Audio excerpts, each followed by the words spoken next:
యూదా అంటున్నాడు, ప్రియులారా, మీరు విశ్వసించు అతి పరిశుద్ధమైన దాని మీద మిమ్మును మీరు కట్టుకొనుచు, మీరు విశ్వసించిన వారు విశ్వసించిన దాని మీద మిమ్మల్ని మీరు అతి పరిశుద్ధమైన దాని మీద మిమ్మల్ని మీరు కట్టుకొనుచు. క్రైస్తవ భక్తి కూర్చొని నిద్రపోయేది కాదండి, కాళ్ళు చాపుకునేది కాదండి. క్రైస్తవ భక్తి కట్టుకోవాలి, కట్టాలి. నా మాట విని ఆ మాట ప్రకారం లోతుగా తవ్వి దాని మీద తన పునాది వేసుకున్నవాడు ధన్యుడు.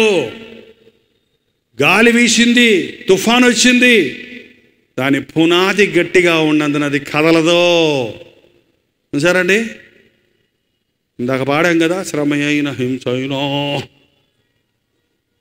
ఇస్తు ప్రేమ నుండి నన్ను ఎవరు వేరు చేయదు. బైబిల్ పట్టుకున్నామని ఎవరైనా గుమ్మం దగ్గర నిలబడి కర్ర తీసుకొని ఇట్లా అన్నారనుకో, అంటావా? కొట్టుకోవా కొట్టుకో కొట్టుకో అంటావా? ఏంటండి, ప్రార్థనకు వస్తున్నావు, సడన్గా నీకు పుట్టిన బిడ్డ చచ్చిపోయాడు అంతే. దేవుడు లేడు, దెయ్యం లేడు. దేవుడు ఉంటే నా బిడ్డ చచ్చిపోవాలి. ఏమైంది నీ విశ్వాసం? ఏమైంది? నీరు గారిపోయింది. ఈరోజు చూడండి, ఉప్పు అంటే ఊడిపోయే క్రైస్తవులు ఎక్కువైపోయారు. కష్టాలు వస్తే నిలబడరు, శ్రమ వచ్చినప్పుడు ఆగరు, నిలబడరు. మేలు కలిగినప్పుడు ఎగిరెగిరి పడతారు. మేలైనా కీడైనా ఆయన నామానికి మహిమ కలుగును గాక అన్న యోబు వలె మన భక్తిని కట్టుకోవాలి. క్రైస్తవులారా, మీ విశ్వాసాన్ని కాపాడుకోండి. అతి పరిశుద్ధమైన దాని మీద మీ విశ్వాస జీవితాన్ని కట్టుకోండి. క్రైస్తవ జీవితం పరుగు, క్రైస్తవ జీవితం క్రియాత్మకమైనది.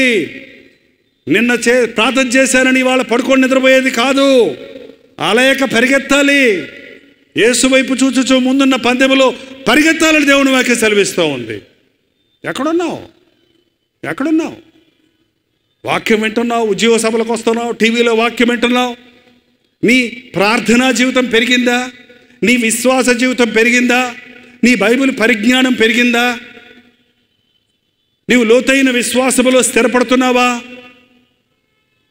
6 ఆమళ్ళ గడ్డి వేసిన గొర్రెతోక ఎంతండి? పెత్తుడే. సంవత్సరాల తరబడి ప్రభువుని నమ్ముకున్నానంటున్నావు. ఎంతోమంది సేవకులను ప్రసంగాలు వినానంటున్నావు. కానీ నీ ఆధ్యాత్మిక జీవితంలో ఎంత ఎదుగుదల ఉన్నది చూడండి. ప్రతి వారికి దేవుడు క్రీస్తు ఒక పునాది వేశాడు. ఈ పునాది మీద మన భక్తిని ఎలా కట్టుకుంటున్నామో దానిని బట్టి దేవుడు మనకు ప్రతిఫలం ఇస్తాడు. ఈ రోజుల్లో చాలామంది మాలాంటి సేవకులు సేవ చేస్తున్నారు, పెద్ద సేవ చేస్తున్నాం అనుకుంటున్నారు. కానీ అగ్ని పరీక్షకు నిలబడే సేవ చేయాలని దేవుని వాక్యం హెచ్చరిస్తుంది. నీ యొక్క బలం ఎప్పుడంటే నీకు పరీక్ష వచ్చినప్పుడు తెలుస్తుంది. మా అబ్బాయి భలే చదివేస్తున్నాడండి,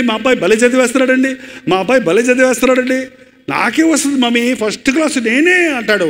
చివరికి వస్తే కింద నుంచి ఫస్ట్ వస్తుంది. కింద నుంచి అంటే 0 తర్వాత. ఏంటండి, కొంతమంది భక్తి అంతే, పరీక్ష కాలంలో నిలబడని భక్తి వల్ల ప్రయోజనం లేదు. క్రైస్తవ జీవితం కట్టుకోవాలి. ఎంతమంది ఇక్కడ పొద్దున్నే లేచిన వెంటనే దేవుని వాక్యాన్ని పఠించి ప్రార్థన చేసి దినచర్యను ప్రారంభిస్తారు? దేవుని స్తోత్రం అడగకుండా కొంతమంది చూపిస్తున్నారు. ఎంతమంది మీ మనస్సాక్షి నిమిత్తమై లంచం పుచ్చుకోకుండా చేతులు ముడుచుకుంటారు, అబద్ధాలు ఆడకుండా మీ పెదవులు మూసుకుంటారు, దొంగిలించకుండా మీ చేతుల్ని మలుచుకుంటారు? ఎంతమంది కోపం వచ్చినప్పుడు బూతులు ఆడకుండా నోటిని అదుపులో పెట్టుకుంటున్నారు? ఎంతమంది కష్టం వచ్చినప్పుడు దేవుడు అడిగిన ఇవ్వనప్పుడు అలగకుండా నిరుత్సాహపడిపోకుండా ఇది నా మేలుకే అని దేవుడిని స్తుతిస్తున్నారు? పరిశీలించుకోండి. ఒక ఊర్లో ఒక ఆమె ఉందంటండి, భలే ఆదరిస్తుందంట. ఎవరింట్లో ఏ చావు వచ్చినా ఈమెను తీసుకెళ్తారంట. ఎందుకంటే ఈమె భలే ఆదరిస్తుంది. ఆడొక్కమ్మా తప్పమ్మా, దేవుని దగ్గరికి వెళ్ళిపోయాడమ్మా నీ బిడ్డ, దేవుని దగ్గర ఉన్నాడమ్మా, ఏడవకూడదమ్మా, మనం దేవుని బిడ్డలమ్మా, మనం ఏడవకూడదమ్మా, దేవుడు ఇచ్చాడు, దేవుడు తీసుకురాడు, దీంట్లో ఏముందమ్మా, దేవుని ఇస్తుంది అని ఊరదిస్తాడు. అలాగే చాలామందిని ఊరడిస్తుంది. ఒకరోజు వాళ్ళ అబ్బాయి చచ్చిపోయాడు. ఏంటండి, వాళ్ళ అబ్బాయి చచ్చిపోతే ఆమె మనల్ని అందరినీ ఆదరించేది కదా, మనం వెళ్ళి ఆమెను ఆదరించేది ఏముందని ఎవరు వెళ్ళలేదంట. వెళ్ళకపోతే ఇక మొదలుపెట్టింది, ఇంతమందిని ఆదరిస్తే ఒక్కళ్ళు రాలేదు, ఈ దేవుడికి వేరే నా కొడుకే దొరికాడా ఏంటి? కడుపు నొప్పి కానీ తలనొప్పి కానీ వచ్చినోడికే తెలుస్తుందంట, చూస్తున్నోడికి ఏమీ తెలియదంట బాధ. చూడండి, చాలాసార్లు మనం బాధలో ఉన్నప్పుడు మన నిజమైన ప్రవర్తన బయటకు వస్తుంది, భక్తిలో కట్టబడతలేదంట. నేను ఒకప్పుడు బైబిల్ చదివానంటే 3 అధ్యాయాలు చదువుతాననేవాడు ఇవాళ నేను బైబిల్ చదివానంటే 1 వచనం కూడా చదవననేటట్టున్నారు. అంటే కట్టుకుంటున్నాడా, దిగిపోతున్నాడా? ఆ రోజుల్లో నేను మోకరిస్తే గంటసేపు ప్రార్థన చేసేదాన్ని, ఈ రోజుల్లో నేను మోకాళ్ళ నొప్పులు అందుకని మోకరిస్తాం లేదట. అంటే కట్టుకుంటున్నావా, కూలిపోతున్నావా? మీరు లోకంలో ఉన్న నామకార్థ క్రైస్తవుల వలె కాక, ఆచార క్రైస్తవుల కాక, పరిశుద్ధమైన దాని మీద విశ్వాసముతో, మీరు విశ్వసించిన అతి పరిశుద్ధమైన దాని మీద మిమ్మల్ని మీరు కట్టుకొనుచు. తర్వాత ఏముందో చూడండి, యోధా రాసిన పత్రికలోనే ఉన్నామండి. పరిశుద్ధాత్మలో ప్రార్థన చేయుచు. ప్రతి క్రైస్తవుడు ప్రార్థన చేస్తూనే ఉండాలి. ఒక క్రైస్తవునికి ప్రార్థన ఊపిరి. ఊపిరి ఆడకపోతే ఎలా చస్తామో, ప్రార్థించని క్రైస్తవుడు ఆధ్యాత్మికంగా చచ్చినవాడై ఉంటాడు. ఎడతెగక ప్రార్థించండి, ఎల్లప్పుడూ ప్రార్థించండి అని దేవుని వాక్యం హెచ్చరిస్తూ ఉంది. చాలామందికి ఇవాళ మాటల ప్రార్థనే కానీ ఆత్మలో ప్రార్థించలేకపోతున్నారు. మీరు నిజంగా ప్రార్థిస్తారా? మిమ్మల్ని అడుగుతున్నాను. పొద్దున లేచిన అంటే ప్రభా రాత్రి అంతా సహనదురు కాఫీ అదేనా? అన్నం తినేటప్పుడు చేసుకుంటారా లేదా? అన్నం ఇచ్చినందుకు వందనాలు, లేని వారు దయచే. రాత్రి ఎప్పుడో నేర్చుకున్న ప్రార్థన, మంచం మీద మోకరించి, ప్రభా ఈ రోజంతా అక్కడక్కడ తిరిగానయ్యా, దేయాలు రాకుండా, క్రిమి కీటకాల్లాగా ఏం హాని చేయకుండా, నా మంచం చుట్టూ నువ్వు పోలీసులాగా కావలుండు, నేను పడుకుంటున్నానని డ్రర్రం పడుకుంటాను. ఇవన్నీ మంచిదే, క్లుప్తమైన ప్రార్థనలు అలాంటి ప్రార్థన చేయటం మంచిదే, కానీ అదే ప్రార్థన కాదు. అదే ప్రార్థన కాదు. నా తలంపులన్నీ ప్రార్థనలే అన్నాడు ఒక దైవజనుడు. దేవునితో నేను మాట్లాడుకోవటమే నా ప్రార్థన, దేవుని గురించి ఆలోచించడమే నా ప్రార్థన, నా బాధలన్నీ దేవునికి చెప్పుకోవటమే ప్రార్థన, దేవుని గొప్పతనాన్ని గురించి ఆలోచించడమే ప్రార్థన, దేవుణ్ణి స్తుతించడమే ప్రార్థన. ఈ రోజున అనేకులకు ప్రార్థన లేదు. ఓ పల్లెటూరికి సువార్తకి వెళ్ళానండి, 12-1 గంట వరకు ప్రసంగాలు చేస్తాం అక్కడ. నాకు ఒక ఇంట్లో విడిదిచ్చారు ఉండటానికి. ఆ ఇంట్లో ఉంటూ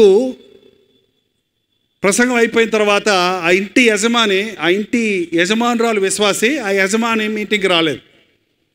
ఆయనకి నాకు మడత మంచం వేశారు 6 బయట, ఎండాకాలం. ఆ మంచమే పడుకున్నప్పుడు యజమాని చూసి, అయ్యగారు అమ్మగారు వస్తున్నారు కదా మీటింగ్కి, మీరు కూడా వస్తే బాగుంటుందండి, మీరు కూడా ప్రభువుని నమ్ముకోండి అని చిన్నగా చెప్పా. అదేముందండి, మడత మంచం మీద పడుకొని మీరు చెప్పిందంతా బాగా వింటున్నాను అన్నాడు. మైకులు పల్లెటూరు కదా, గొట్టంలో గొట్టాలి, అప్పుడు బాగా వింటున్నాను, చాలా బాగా చెబుతున్నారు, మధ్యలో ఏదో ప్రార్థన చేసుకోండి అంటున్నారు, అదేదో కాగితం మీద రాసి ఇచ్చేయండి చేసుకుంటాను అన్నాడు. ఏంటండి, ప్రార్థన కాగితం మీద రాసి ఇచ్చేస్తే చేసుకుంటాడంట ఆయన. ప్రార్థన అంటే దేవునితో మాట్లాడుకోవటమే. మీరు నాతో ఎలా మాట్లాడుతున్నారో అలాగే మీరు దేవునితో మాట్లాడవచ్చు. మీరు ఎక్కడైనా మీ ఇంట్లో మూలకెళ్ళి, ఓ చోటుకెళ్ళి, మీ పొలంలోకి వెళ్ళి మీరు దేవుడు వింటున్నాడు అని మీ బాధలు, కష్టాలు, మీ స్థితిని చెప్పుకోవటమే ప్రార్థన అండి అంటే, అంతేనా అన్నాడు ఆయన. ఏంటంటే అంతే. ప్రార్థన అంటే పెద్ద పెద్ద పదజాలాలు అవసరం లేదు. చాలామంది నాకు ప్రార్థన రాదండి అంటారు. ప్రార్థన చేయమంటే ఎంతో సిగ్గుపడతారు. ప్రార్థన చేయమంటే నాకు భయం అంటారు. ప్రార్థన చేయమంటే ఇంకేమంటారండి? మీరు ఏమని అంటారు అలాగా? ప్రార్థన రాదు అనకండి. ఓ చిన్న పాపకి అప్పుడప్పుడే మాటలు వస్తున్న పాపకి ఆకలేసింది అనుకోండి, అమ్మని అన్నం పెట్టమని అడగాలనుకోండి, ఏమని అడుగుద్ది? అమ్మా నాకు ఆకలి వేయుచున్నది గనుక ఒక గిన్నె తీసుకొని మెత్తగా అన్నము వండి అందులో వేసి పప్పు వేసి బాగుగా పిసికి నెయ్యి వేసి చిన్ని చిన్ని ముద్దలు చేసి నాకు తినిపించు మమ్మీ అంటదా? అంటదండి? ఏమంటది? అమ్మా బువ్వా, ఏ గిన్నె తీసుకోవాలో, ఏ అన్నం పెట్టాలో, ఎంత నెయ్యి వేయాలో, ఎలా ముద్దలు చేయాలో, ఎలా తినిపించాలో అమ్మకన్నీ తెలుసు. మనం దేవుని దగ్గరికి వెళ్ళి ప్రార్థనని మనం పెద్ద వ్యాఖ్యానం చేయక్కర్లేదు. విస్తారమైన మాటలతో ప్రార్థన చేసేవాళ్ళంట మనుషుల కోసం చేస్తారంట. కొంతమంది ప్రార్థన చేయమంటే ప్రసంగం చేసేస్తారు ఏకంగా. కొంతమంది ప్రార్థన చేయమంటే ప్రభా మా పక్కింటి వాళ్ళకి బుద్ధి లేదు నాయన, వాళ్ళకి బుద్ధి దయచేయి ప్రభా, నా భార్య నా మాట వింటం లేదు ప్రభా, లోతు భార్యలాగా అయిపోతుంది ప్రభా. Never use prayer to teach others. ప్రార్థనను ఇతరులకు బోధించడానికో ఇతరులను సతాయించడానికో వాడకండి. ప్రార్థన దేవునితో మాట్లాడుకునేది. ప్రార్థన అందుకే నీవు గదిలోనికి వెళ్ళి తలుపు వేసుకొని రహస్యమందున నీ దేవునితో మాట్లాడుకో. ఒంటరిగా వెళ్ళి ప్రార్థన చేయటం అభ్యాసం చేసుకోండి. నా యవ్వన కాలంలో నేను నేర్చుకున్నాను. తెల్లారుజామున 4 గంటలకు లేచి అన్ని 12 పడుకున్నా, 1 గంటకు పడుకున్నా, 4 గంటలకు లేచి చర్చిలో ఉండేవాడిని నేను. చర్చి కాంపౌండ్లో ఈ మూల నుంచి ఆ మూలకు తిరుగుతూ నిద్ర రాకుండా ఉండటం కోసం ప్రార్థన చేసేవాడిని. ఆ ప్రార్థన నా యవ్వన కాలపు ఇచ్ఛలు జయించడానికి, లోకంలోనికి పోకుండా దేవుని సాక్షిగా నిలబడటానికి, దేవుని వాగ్దానాలు పొందడానికి, ఈ రోజు వరకు దేవుని సాక్షిగా నిలబడటానికి నాకు సహాయం చేశాయి. యవ్వనస్తులారా లేచి ప్రార్థించండి, వేకువనే ప్రార్థించండి. ప్రార్థన సంఘాల్లో ఇవాళ ప్రార్థన లేదండి. ప్రార్థనా కూడికలో కర్నూలులో ఒక ఆలయంలో ఓ సండే మీటింగ్స్ ఉండడం వలన ఆ సండే ఆలయంలో నన్ను మాట్లాడమన్నారు. ఆలయం కిక్కిరిసిపోయింది. ఆ రోజు ఎందుకో నాకు ప్రశ్న అడిగాను, మీ సంఘంలో ఉపవాస ప్రార్థనలు ఉన్నాయా అని అడిగితే ఉన్నాయండి అన్నారు పక్కనే ఉన్న సంఘ పెద్ద గారు. ఎంతమంది వస్తారు అని అడిగా. ఒక్కరంట. ఎంతమంది అండి? ఒక్క సిస్టర్ చెయ్యెత్తింది అంతమందిలో. ఏంటండి ఆదివారం వచ్చే వాళ్ళందరూ ఉపవాస ప్రార్థనకి ఎందుకు రారు అంటే అదేమైనా చౌకబారదా? మా సంఘంలో నేను చెప్తాను, ఉపవాస ప్రార్థనకు వచ్చేవాళ్ళే నిజంగా ఈ సంఘానికి చెందిన వాళ్ళు, విశ్వాసులు. ఆదివారం వచ్చేవాళ్ళు అలవాటుకు వచ్చిపోయే వాళ్ళందరూ. వారానికి ఒకసారి ఉపవాసం ఉండి ప్రార్థన చేయి. కొంతమంది పాస్టర్ గారులు మొదలుపెట్టారు ఇప్పుడు ఉపవాస ప్రార్థనలు అక్కర్లేదంట. వద్దొద్దొద్దు, అవన్నీ అవసరం లేదు, అవన్నీ పాత నిబంధనలో. యేసుప్రభువే చెప్పాడు, ఈ దయ్యాన్ని మేము ఎందుకు వెళ్ళగొట్టలేకపోయాం? ఇది ప్రార్థన వలన, ఉపవాసం వలనే సాధ్యము. ఉపవాసం అంటే నిన్ను బాధపరుచుకోవడానికో లేకపోతే నిన్ను కష్టపెట్టుకోవడానికో కాదు, కానీ నీవు ఏకాగ్రతను కలిగి ఉండటానికి, మరింత ఏకాగ్రతతో నీవు ప్రార్థించుకోవడానికి. కొంతమంది ఉపవాసం ఉంటారు, ప్రార్థన చేయరు. కొంతమంది ప్రార్థన చేస్తారు, ఉపవాసం ఉండరు. రెండు తప్పే. ఉపవాసం ఉంటే ఉద్యోగానికి పోకండి, ఆ రోజు మోకాళ్ళుని ప్రార్థించండి, అప్పుడే ఆశీర్వాదం. లేకపోతే మానేయండి, ఉపవాసం ఉంటాం. పరిశుద్ధాత్మలో మీరు ప్రార్థన చేయాలి. పరిశుద్ధాత్మలో మీరు ప్రార్థన చేయాలి. చాలాసార్లు మన ప్రార్థన అండి పొడి మాటలతోటే ఆగిపోతుంది, ఆచార ప్రార్థనతోటే ఆగిపోతుంది. కాబట్టి ప్రార్థనా శక్తిని మనం పొందలేకపోతున్నాం. నాకు తెలిసి నా ప్రార్థనా జీవితంలో నేను నేర్చుకున్న సత్యం ఏంటంటే, మోకరించిన తర్వాత ఒక 5-10 నిమిషాల తర్వాతనే అసలైన ప్రార్థన ప్రారంభమవుతుంది. ప్రార్థన కిండిల్ అవుద్ది. ఏమంటే ప్రార్థన రగులుకుంటుంది. ప్రభా నాయనా, దేవా తండ్రి నాయనా అని మన మనసులో వచ్చిన ఆలోచనలు చేస్తుంటాం. కానీ ఎప్పుడైతే నీవు సిద్ధపడతావో పరిశుద్ధాత్ముడు మన పక్షములో ఉచ్చరింపశక్యము కాని మూలుగులతో వాక్యానుసారమైన దైవ చిత్తానుసారమైన ప్రార్థన నేర్పిస్తాడు. చాలామందికి అలాంటి ప్రార్థన రాదు. నాకు వివాహమైన కొత్తలో మేము కాపవరం అనే చిన్న గ్రామంలో ఉండేవాళ్ళం. ఆ ఊర్లో క్రైస్తవులకు ఇల్లు ఇవ్వమో, దేవుని సేవకుడు అయితే అసలేవమో అని చెప్పిన మూలాన మేము చిన్న గుడిసె, దెయ్యాలు ఉన్నాయంటే ఆ దెయ్యాలు గుడిసెను మేము చూసుకుంటాంలే నాయన అని ఆ దెయ్యాల గుడిసెను తీసుకొని దేవుని సేవ ప్రారంభించాను నేను అద్దెకి. ఆ గుడిసెలో వంట వండుకునేటప్పుడు దేవుని కోసం సమస్తం మేడలు, మిద్దెలు, హోదాలు వదిలిపెట్టుకొని దేవుని కోసం దేవుడు చెప్పాడని ఆ పల్లెటూరుకి వెళ్ళాం. కొత్తగా వివాహమైన 15 రోజు నేను నా భార్య అక్కడికి వెళ్ళాం. గ్యాస్ స్టవ్లు లేవు అక్కడ, పల్లెటూరు కదా. కాఫీ కాసేయమంటే నా భార్య ఏం చేసిందంటే పుల్లలన్నీ పెట్టి, పిడకలన్నీ పెట్టి, కిరసలంతా పోసి అనేసి, మండటం లేదండి పొగ, కళ్ళన్నీ మండిపోతున్నాయండి అంటే ఇంట్లోంచి పొగ వచ్చేస్తుంది. మళ్ళీ కిరసనాలు పోతే మళ్ళీ పురుపురు పడుతుంది, మళ్ళీ ఆగిపోతే మళ్ళీ పొగ వచ్చేస్తుంది. ఏంటండి, నేను 30 సంవత్సరాల వరకు బ్యాచిలర్గా దేవుని సేవలో నా అన్నం నేను వండుకొని ప్యాకెట్ చేసుకొని సువార్తకి వెళ్ళిపోయేవాడిని పల్లెటూరు కొండ జాతుల వాళ్ళ దగ్గరికి. నాకు తెలుసు వంట వండటం, గ్యాస్లో వండటం తెలుసు, పుల్ల పిడక పెట్టి వండటం తెలుసు, కిరసనాయిల్ స్టవ్లో వండటం తెలుసు. ఈ రోజుల్లో అందరికీ టుప్ అంటే గ్యాస్ అలగాలి అంతే. పూర్వం గొట్టం పెట్టుకుని ఉప్పు ఉప్పు ఉప్పు అని ఓదాలి, లేకపోతే ఇసురుగారు పెట్టుకుని ఉస్సు ఉస్సు అని ఎసరా. అప్పుడు నేను నేర్పించాను, చూడు ఇలా అన్నీ కుక్కితే వండదు. ముందు 2 కర్రలు పెట్టి ఒక పిడక మీద కొంచెం కిరసనాలు వేసి అడుగును పెట్టి నుప్పు అంటించి లైట్గా ఉప్పు ఉప్పు అని ఊస్తే అది రగులుకుంటుంది. రగులుకున్న తర్వాత నువ్వు ఎన్ని పిడకలు పెట్టినా పొలలు పెట్టినా అది బగ బగ బగ బగ మండుద్ది. ఏంటండి, ప్రార్థన కూడా అంతే. కొంతమందికి ప్రార్థన కూడా పొల్లలు పిడకలు కుక్కినట్టు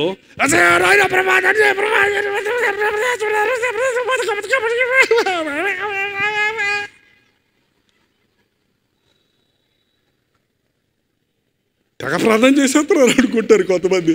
అన్ని పారాలు పెట్టేసుకుంటే చచ్చిపోతాను ఆమె అంటారు, చివరికి చచ్చిపోతారంట. ప్రార్థన నేర్చుకోండి.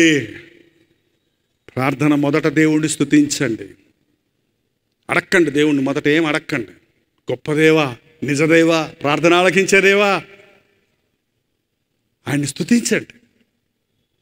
ప్రభు నీకు ఇచ్చిన దాన్ని బట్టి దేవుణ్ణి స్తుతించు. ప్రభా పుల్లలు ఇచ్చావనైనా నీకు వందనాలు, పిడకలు ఇచ్చావనైనా నీకు వందనాలు. పిడకలు లేని వాళ్ళు ఎంతమంది ఉన్నారు, పుల్లలు లేని వాళ్ళు ఎంతమంది ఉన్నారు. నాకు ఆయుష్ ఇచ్చావు నీకు వందనాలు, ఆరోగ్యం ఇచ్చావు నీకు వందనాలు, బిడ్డలు ఇచ్చావు నీకు వందనాలు, చిన్న గుడిసి ఇచ్చావు నీకు వందనాలు, ఇల్లు ఇచ్చావు నీకు వందనాలు. తర్వాత అడగండి, నీకేం కావాలి అడగండి, ఏం కావాలి అడగండి. నా నామంలో మీరు ఏమడిగితే అది ఇస్తానన్నాడు ప్రభు. అడగమన్నాడు కదా అని అనవసరమైన అడిగితే ఇస్తాడనుకుంటున్నారా?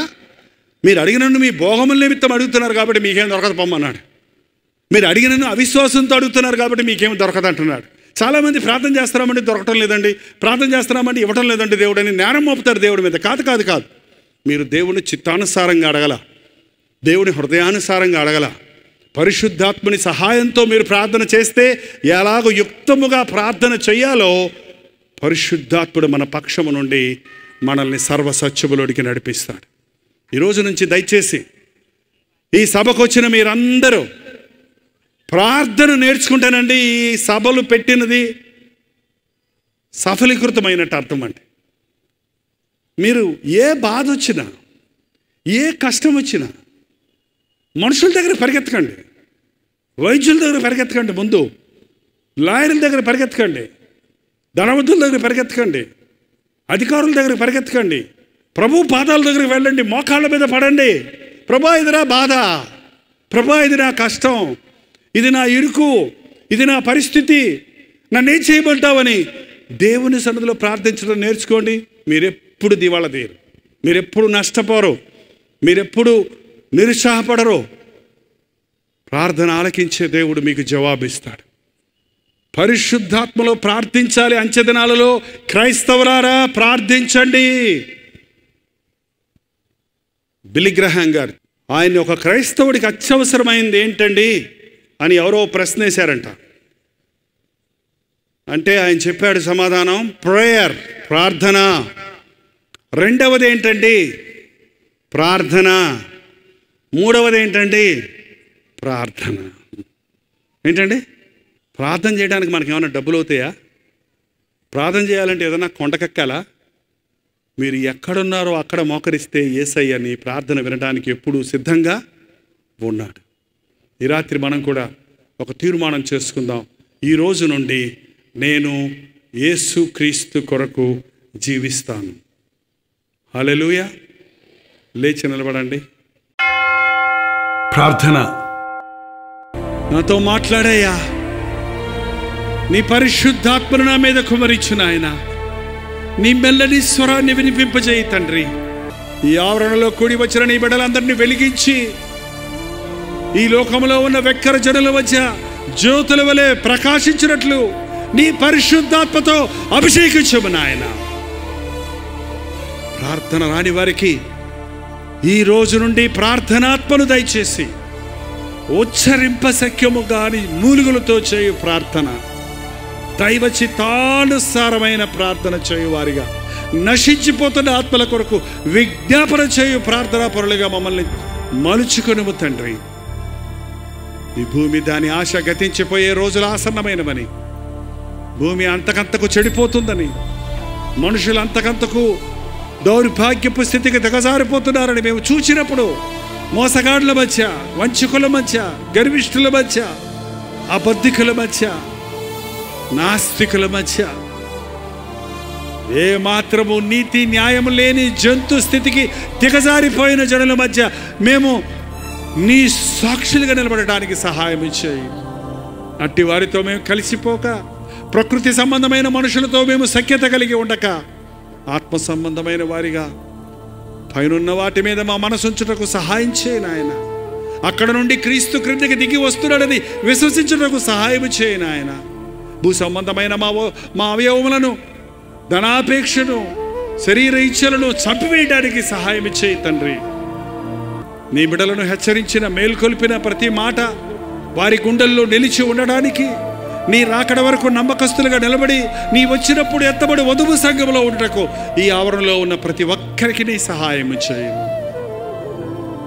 యేసుక్రీస్తు నామములో అడుగుచున్నాము తండ్రి. మన తండ్రి అయిన దేవుని యొక్క ప్రేమయు, కుమారుడైన క్రీస్తు యొక్క కృపయు, ఆదరణకర్త అయిన పరిశుద్ధాత్మ యొక్క సహవాసమును కూడి వచ్చిన మనందరికీ ఇప్పుడును సదాకాలమును తోడై ఉండును గాక. ఆమేన్, ఆమేన్, ఆమేన్.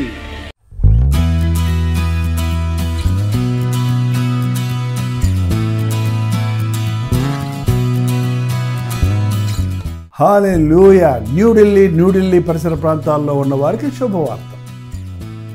ప్రవచితమైతే ఈ నవంబర్ 12వ తారీఖున YWCA కాన్స్టంటియా హాల్లో 1 డే గెట్ టుగెదర్ను న్యూఢిల్లీలో మీ కొరకు ఏర్పాటు చేస్తున్నాం. మధ్యాహ్నం 2 గంటల నుంచి 6 గంటల వరకు, అలాగే 6 గంటల నుంచి 9 గంటల వరకు జరిగే ఈ 2 సెషన్స్ తెలుగువారు, హిందీవారు, తమిళ వారు మీరు పాల్గొంటారని మనందరం కలిసి దేవుని స్తుతించడానికి, ప్రార్థించుకోవడానికి, ముఖ్యంగా టీవీ ద్వారా, సోషల్ మీడియా ద్వారా వాక్యం వింటున్న మిమ్మల్ని ముఖాముఖిగా చూడాలని, మీకోసం ప్రార్థించాలని, వ్యక్తిగతంగా మీకోసం ప్రార్థించాలని వెళ్ళి వస్తున్నాం. రండి, పాల్గొనండి, దైవాశీస్సులు పొందండి. మరిన్ని వివరాలు కావాల్సిన వారు 8939393939 నెంబర్కి కాల్ చేయండి, లేదా ఈ QR కోడ్ స్కాన్ చేసుకోండి. గుర్తుపెట్టుకోండి, నవంబర్ 12వ తారీఖు న్యూఢిల్లీలో YWCA కాన్స్టంటియా హాల్లో, అశోక్ రోడ్లో ఉన్న హాల్లో 1 డే గెట్ టుగెదర్ జరుగుతుంది. రండి, మీ స్నేహితుల్ని, బంధువుల్ని అందరినీ కూడా ఆహ్వానించండి. తప్పకొస్తారు కదా.